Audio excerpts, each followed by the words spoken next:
Have you ever heard a voice so powerful it could stop an entire city? A voice that became a symbol of freedom, faith, and equality? Today, we re-diving into the incredible life story of a man who went from the depths of slavery to the highest honor in early Islam. This is the story of Bilal RA, the first muezzin of Islam. Our story begins in Mecca, a bustling city of trade and tribal power, around the year 580. In this society, status was everything. And at the very bottom of this rigid hierarchy was Bilal, a man born into slavery.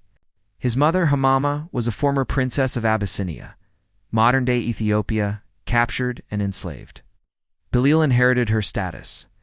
His owner was a powerful and cruel man named Umayyah ibn Khalaf, one of the chief figures of the Quraysh tribe. Life for Bilal was one of endless, grueling labor under the scorching Arabian sun. Had no rights, no freedom, and no hope for a different future. He was considered property, no different from a camel or a tent. But deep within Bilal, there was a spirit that could not be broken, a yearning for something more, something true. And then a new message began to echo softly through the valleys of Mecca, a message of one God, of justice, of dignity for all human beings, regardless of their tribe, their wealth, or their status. This was the message of Islam, brought by the Prophet Muhammad, peace be upon him. For someone like Bilal, who had known nothing but oppression and inequality, this message was like a cool drink of water in a barren desert. It spoke directly to his soul. A faith where a slave and a master were equal in the eyes of the Creator. A brotherhood that transcended race and social standing. It was revolutionary. It was everything he had ever yearned for. Secretly, Bilal embraced Islam. He found solace and strength in the belief in one God, Allah. But in Mecca, secrecy was a fragile shield. It wasn't long before his master, Umayyah ibn Khalaf, discovered his conversion. What followed was a test of faith that is almost unimaginable. Umayyah was furious. How dare his slave defy him and the traditions of their forefathers? He was determined to break Bilal's spirit and force him to renounce his new faith. Every day, Umayyah would drag Bilal out into the blistering midday heat. He would strip him, lay him on the burning sand, and place a massive, scorching hot boulder on his chest. The weight was crushing, the heat unbearable. Under this immense torture, Umayyah would demand, "Renounce Muhammad. Go back to our gods, Allat and Aluza."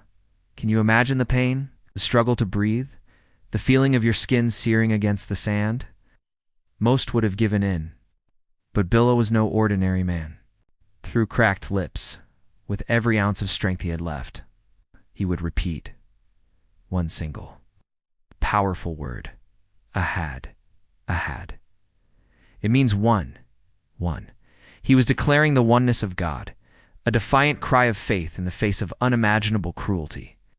His resilience was astonishing. Day after day, the torture continued, but Bilal's conviction never wavered. His unwavering cry of Ahad, Ahad became a legend among the early Muslims, a symbol of ultimate steadfastness. News of Bilal's suffering and his incredible endurance reached a man known for his kindness and integrity, Abu Bakr, the Prophet Muhammad's closest companion and a wealthy merchant. His heart broke for Bilal. He couldn't stand by and watch this pure soul be tortured for his belief. Abu Bakr went to Umayyah and offered to buy Bilal. Umayyah, seeing a chance for profit, sneered and agreed to the sale. Mocking Abu Bakr for purchasing a worthless slave, Abu Bakr paid the price and, in a moment that would change history, declared Bilal a free man. For the first time in his life, Bilal was free. Free from chains, free from torture, free to worship openly. This act of liberation was a powerful demonstration of Islam's core principles in action. It wasn't just talk. It was a real, tangible commitment to breaking the chains of oppression and establishing a society based on justice and human dignity. Bilal's freedom was a victory for the entire Muslim community. Now a free man, Bilal dedicated his life entirely to the service of Islam and the Prophet Muhammad. He became one of the Prophet's most beloved and trusted companions. He was always by the Prophet's side, a constant presence. Absorbing the teachings and embodying the spirit of the new faith, his journey from the lowest rung of society to the inner circle of the Prophet was a living testament to the equality that Islam preached. In the year 622, the persecution in Mecca became so intense that the Prophet and his followers migrated to the city of Medina. This event, the Hijrah, marks the beginning of the Islamic calendar and the establishment of the first Muslim community state. In Medina, the Muslims could finally practice their faith openly. They built the first mosque, a simple structure that became the heart of the community. It was a place for prayer, for learning, for governance, and for social gatherings. A practical question soon arose. How would they call everyone to prayer? People suggested different things. A horn, like the Jews. A clapper, like the Christians. But the Prophet felt these weren't quite right. Then, one of his companions, Abdullah ibn Zayd, had a powerful dream. In the dream, a man in green robes taught him a beautiful sequence of words to call people to prayer. He rushed to the Prophet and told him about it.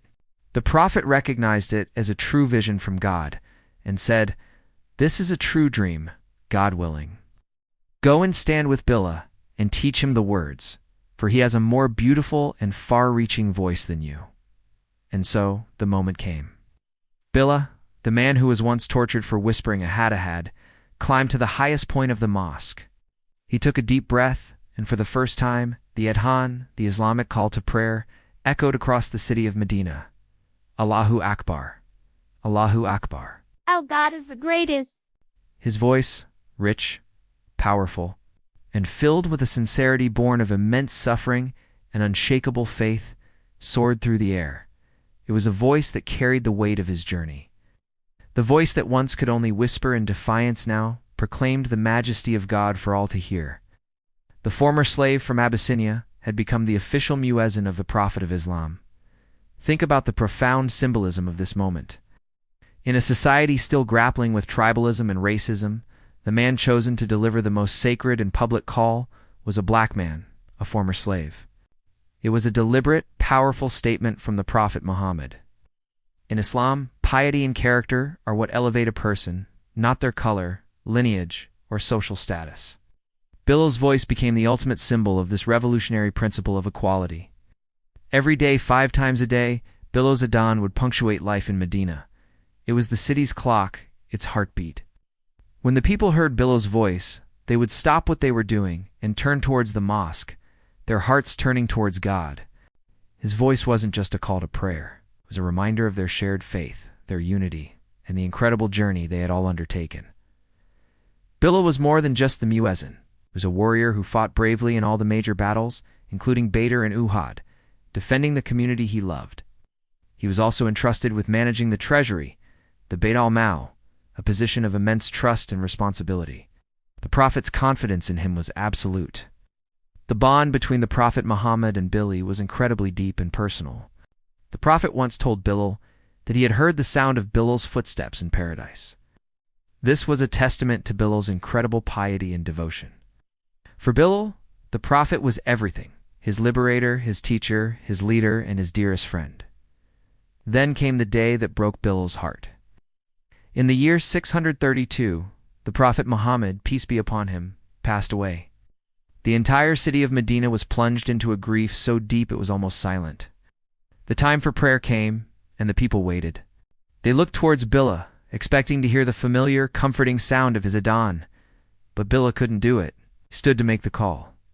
But when he reached the line, Ashadu Anna Muhammadan, Rasulallah, I bear witness that Muhammad is the messenger of God, his voice broke. He was choked by tears and couldn't continue. The city that was once filled with the sound of his voice was now filled with the sound of weeping. After the Prophet's death, Bilal found it too painful to stay in Medina, a city where every corner held a memory of his beloved friend. He made the call to prayer only a few more times on special occasions, and each time it would move everyone who heard it to tears, reminding them of the Prophet's beautiful era. Bilal eventually moved to Syria, where he lived a quiet life, continuing to teach and inspire others. He passed away around the year 640, leaving behind a legacy that has illuminated the hearts of millions for over 14 centuries. Bilal's story is not just a historical account, it's a timeless lesson for all of humanity. It's a story of how faith can give a person the strength to endure the impossible. It's a story of freedom, not just from physical chains, but from the chains of prejudice and racism. It's a story of equality, proving that the true measure of a person is the content of their character and the sincerity of their heart. Oh. From a tortured slave, whispering a hat on the burning sands of Mecca, to the man whose voice called a nation to prayer from the rooftops of Medina. Bilal RA's life is a powerful testament to the transformative power of faith and the enduring human spirit. His voice, his story, and his legacy continue to echo through time, a beautiful and powerful call to us all. Thank you so much for joining me on this journey into the past. If you found this story as inspiring as I do, please like this video, subscribe to the channel for more content like this, and share it with someone who might need to hear this message of hope and resilience. See you in the next one.